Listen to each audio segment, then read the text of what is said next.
bodywork on this car looks great from 20 foot or so. However, there's a major control element underneath, which Ben is very good at spending my money and telling me it needs changing. So we've got a pair of these and we're going to do that now.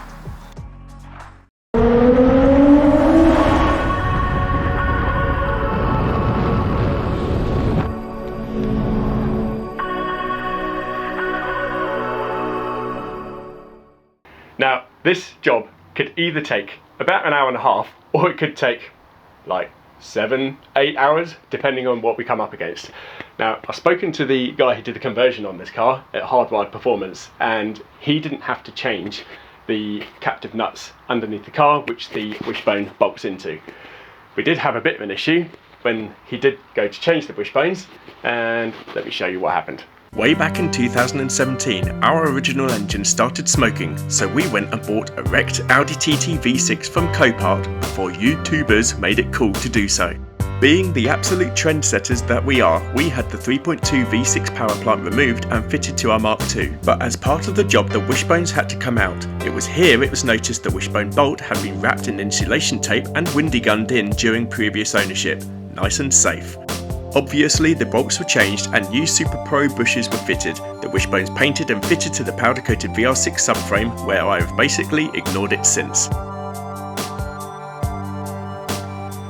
Now, if you've seen my previous videos as well, you'll have seen that this car has also got very large anti-roll bars, some H&R ones. They were fitted by a local mechanic which I've often used, we trust, and he made no mention of when he fitted those anti-roll bars that when he dropped the subframe that he needed to replace this captive nut.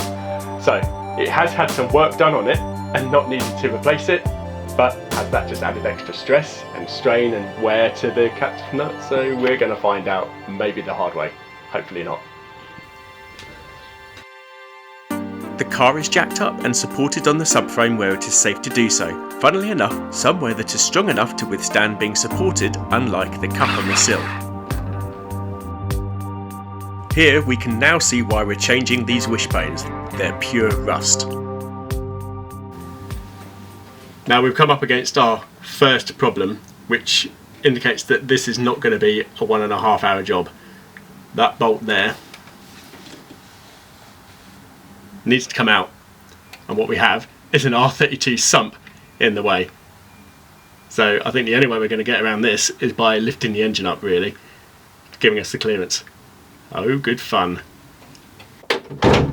Now, annoyingly, as we now need the jack to be able to lift the engine, we're just supporting the front cross member with 2 axle stands, and now we're just going to lower the jack and then put it on, probably, where do you reckon, Ben? You could do, what, on the engine? Yeah. With a bit of wood you could do the sump or do the gearbox. Okay. Spread the load. So we've got a massive piece of wood which is spreading the load on the sump, as I don't really fancy punching a hole into it with the jack. Now we've got 3 engine mounts. We've got one, was buried right down there, there's one. We've got a gearbox mount, which is, probably helps if I can find it, somewhere down there. There.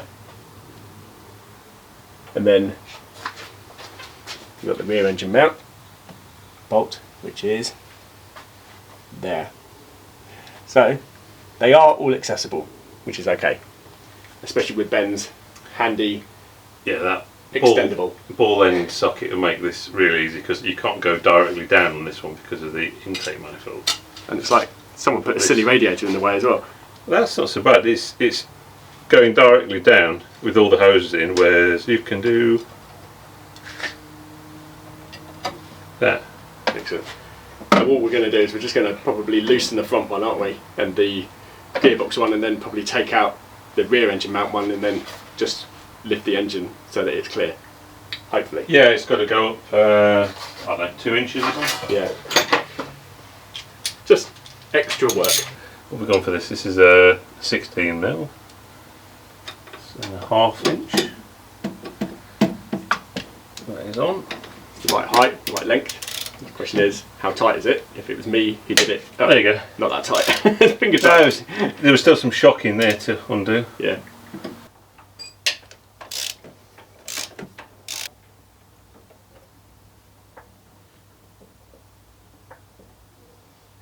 Mind that exhaust. Scared of heat. haven't got asbestos hands or anything. I definitely do not have asbestos hands. Well, at least that bolt's in good condition. What's this? The whole car's in good condition. Anywhere I've been is in good condition. Hence why we're changing this bit, because you've not been near it. One more.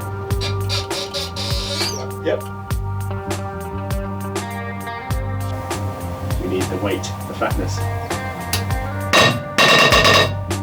That made a horrendous noise.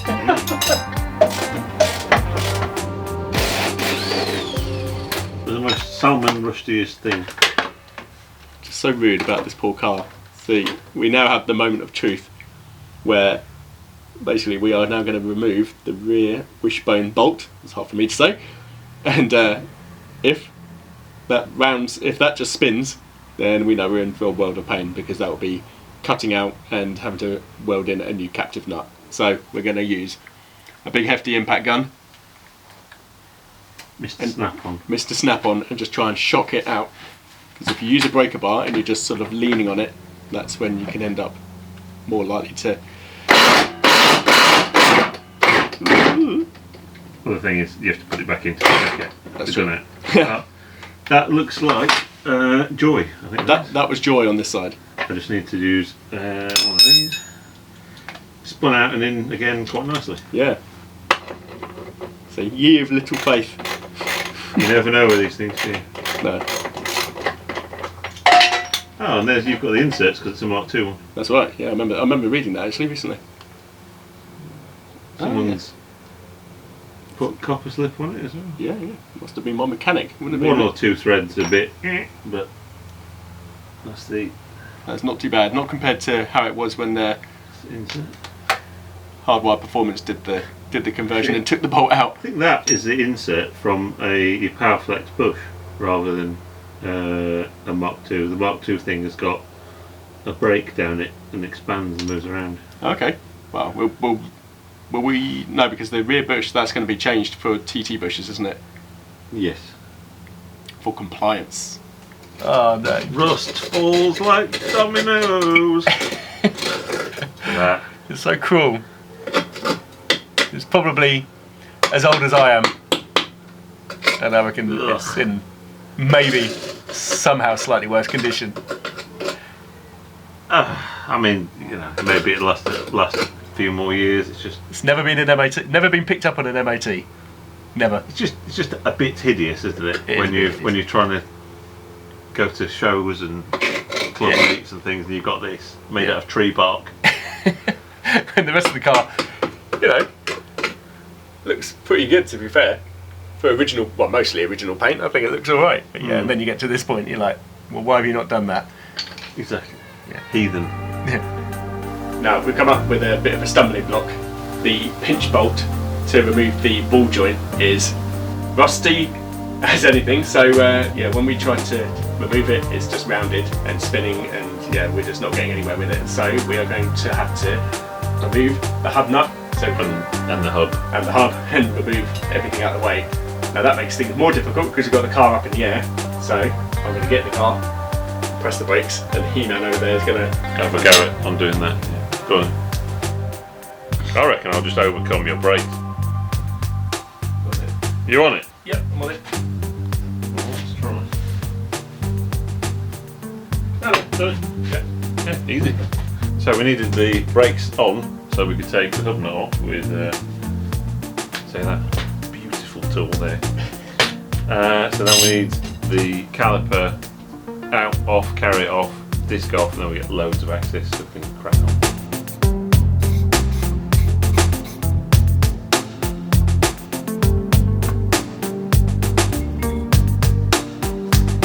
Every time you undo something, rust just comes out. Lovely. Lightening. It makes me faster.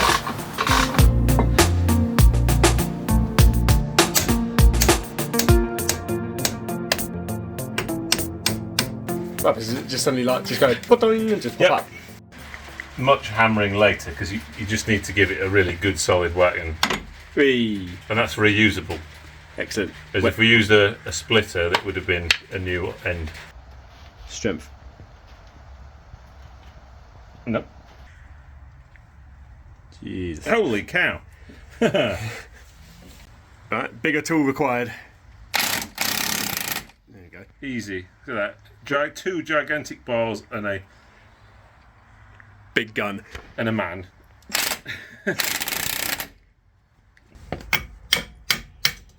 Okay, one hub, or upright, or whatever we call them these days. Many unwindings later.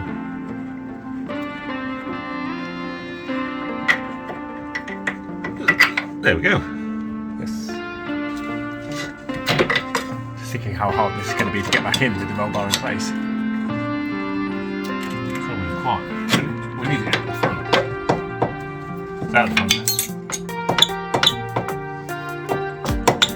Didn't think about this when they made these, didn't they? The roll bar. No. Having to change rusty wishbones. I suppose most normal, sane folk would have probably replaced the wishbones when they changed the roll bars, but not I. So, all of its rusty glory is out, but it didn't go out without a fight.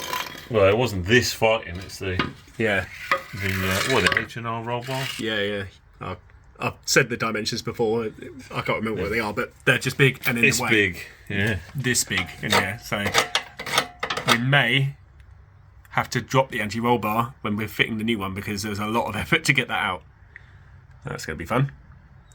What would that be? That would be a drop the subframe job, wouldn't it? Well, one thing you can try is we can put like either grease or washing up liquid on it or something, and just see if it'll slide past the roll bar. Yeah.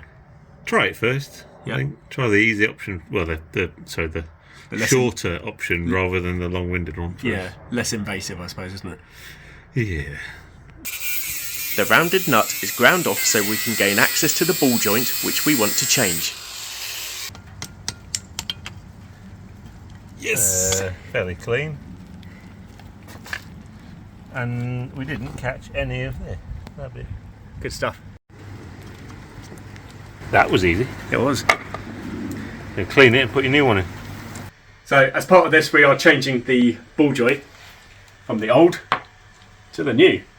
Unfortunately, though, the new doesn't come with the bolt, which we've just had to cut off. So, rifling through Ben's box of bolts, as if by magic, he has one, which also fits straight in. Look at that. It's got the little shoulder on the edge there, so you don't get the movement, and you've got enough thread out the end for a nylock on there. Ideal.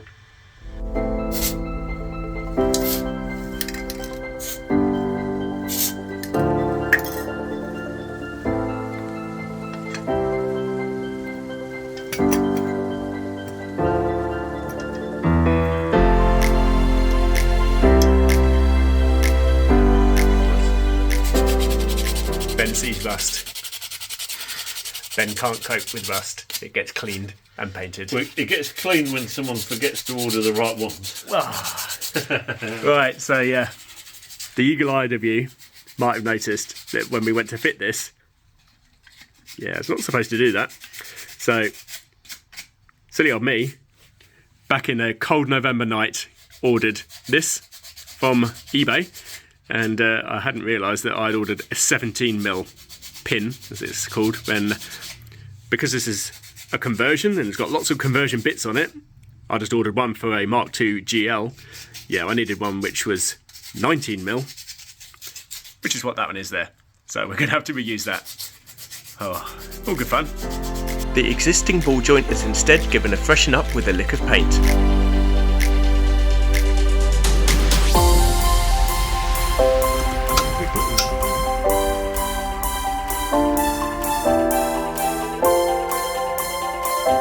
The inserts of the polybushes are punched out and the bushes from the old wishbones are removed.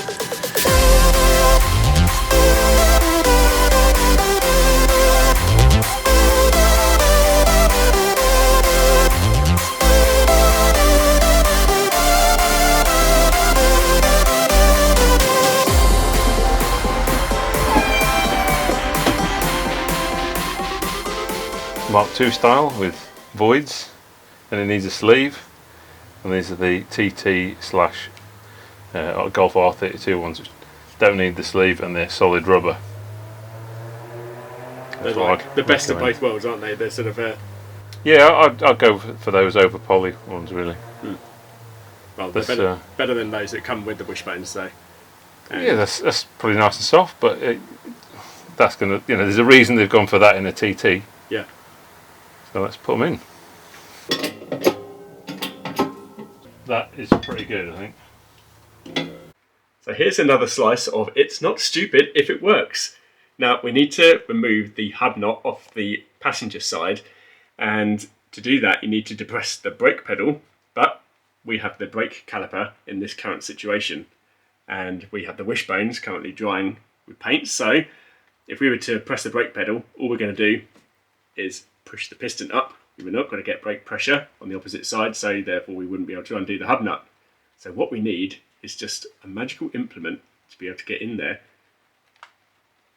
with a brake pad, like so, and then a piece of wood which is exactly the right size. So now when we press the brake, that will simulate a brake disc. Let's try it out.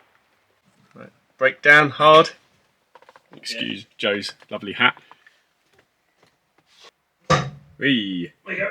There we go. It isn't stupid if it works. Once again, the car continued to fight us.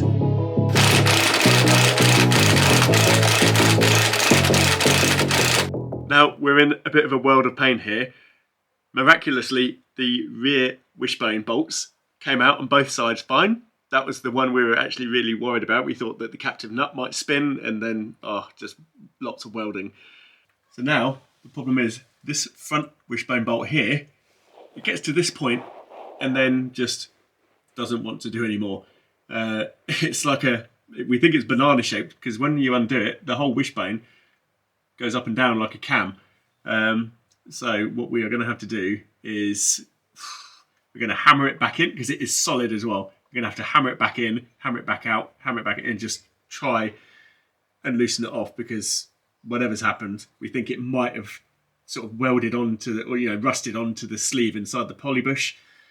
So we're going to try that first. A lot of effort to get it to this point. Yeah, and failing that, we might end up having to do some cutting and welding. Look at the rust. Don't look stop at the rust. There's a lot of brown coming out of there. That's grim. Now just hammer the life out of it. I mean, that went quite far, quite quick. It did, didn't it? So maybe that's what it is. And now it's probably got as far as the bolt thread. Yeah. Where it is now.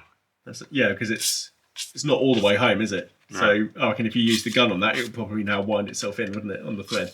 Yeah. Don't know if we want to do that or not. No, I wouldn't. I think you just need to exercise it back out. Yeah. And then Look at that, it's brown. And then Brown as a we're light. going to use these forks, which would be, ball joint removal Yeah, forks? it's the best shaped thing we've got in the garage. Oh, that's got a bit better. And we're just going to keep doing this. That's got a bit better. Maybe this is going to work then. I like your optimism. There was a bit of despair earlier. We did think we were going to be cutting, a lot of cutting. But Watch this space. yeah, something really lovely. Look at this.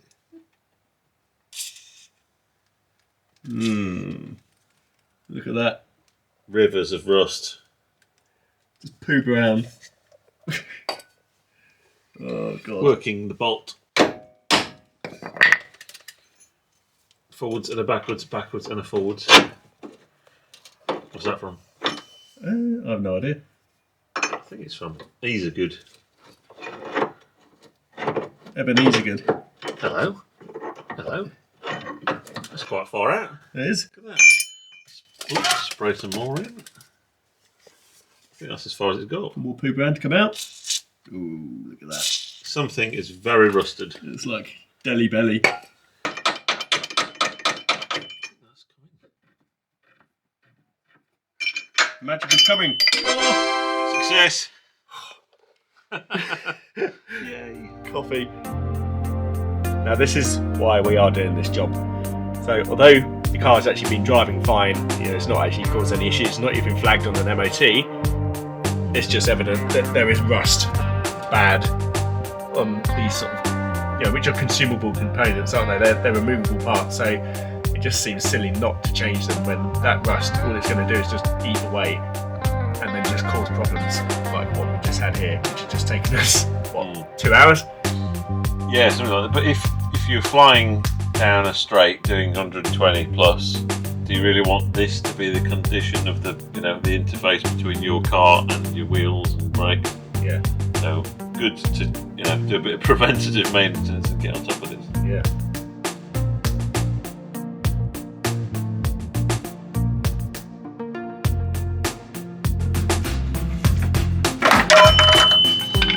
It rang when that came out, Didn't it? Look at that. Basically dragged from the bottom of the ocean by the looks of things. This is the world's rustiest. Look at that. Finally, the thing I've been moaning about is going in the bin. I wouldn't even call it tin in the bin because it's just rust. You couldn't even weigh it in because it'd fly it back at you. Yeah, as someone said earlier, it looks like it's come from the Titanic. Proudly displaying the new Wishbones, which despite being factory painted, have also been keyed and given an extra coat of paint for added protection. Nearly new bolt. This is like a Mark IV era type one, but they still fit. Yeah. With a bit of fresh copper slip on. It's going to go in the front with our raised up sump. It's been a long day. Mamma mia! 12 inches. Now we're going to refit the hub with our freshly painted ball joint because I ordered the wrong one. But because Ben sees brown rust, he likes it painted.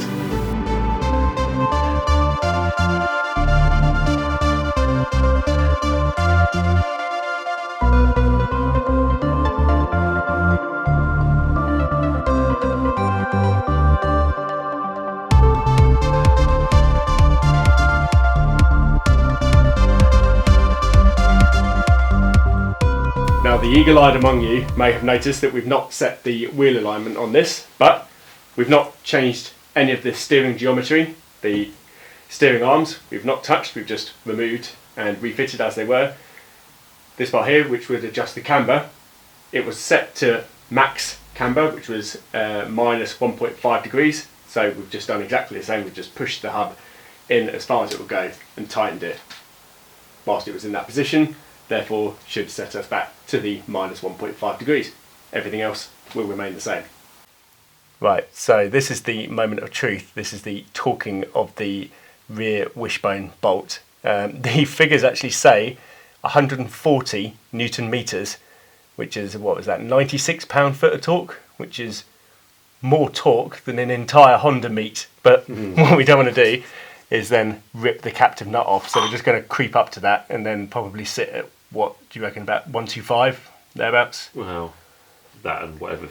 What feels right. good as well. Yeah, it's not going to come out, basically. So this is a horrible moment. It's when you feel it just about ready to go. That's where you stop. So that's the wheel bolt 105. Okay. There we go, just 93. Okay. What did it say, 96? 96. Oh, you could go. No, I think we'll leave it. One more. Oh, it's not worth it. Imagine what would happen. What, having to redo it? Yeah. So we've been at this for a long time already. That 1.5 hour job is not a 1.5 hour job now. that feels tight. All right, let's leave it at that. That feels really tight. That feels like any more and it's gone. So I think we'll stop there. Yes, that's a good idea. The history of these captive nuts. And the front one, the front wishbone bolt was the same, wasn't it? So yeah, we'll do that one. That one. Well, I'm not going to tempt fate. I'm just going to say that one.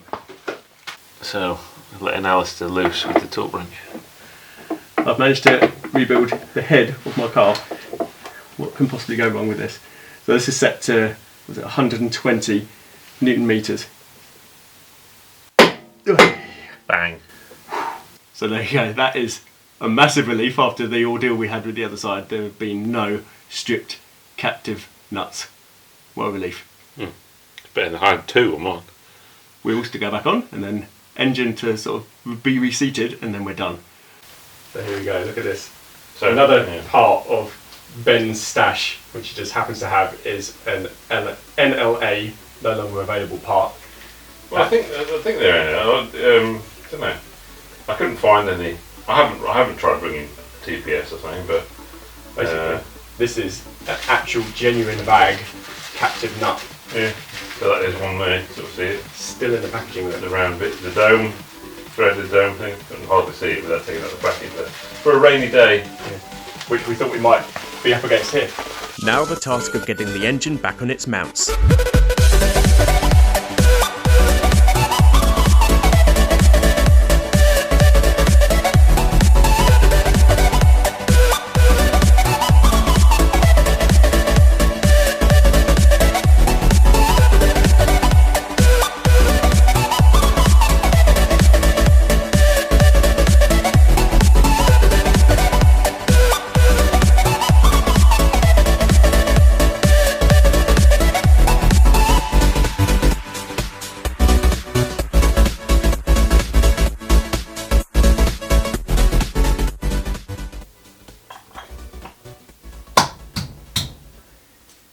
There we go. With that, we are done.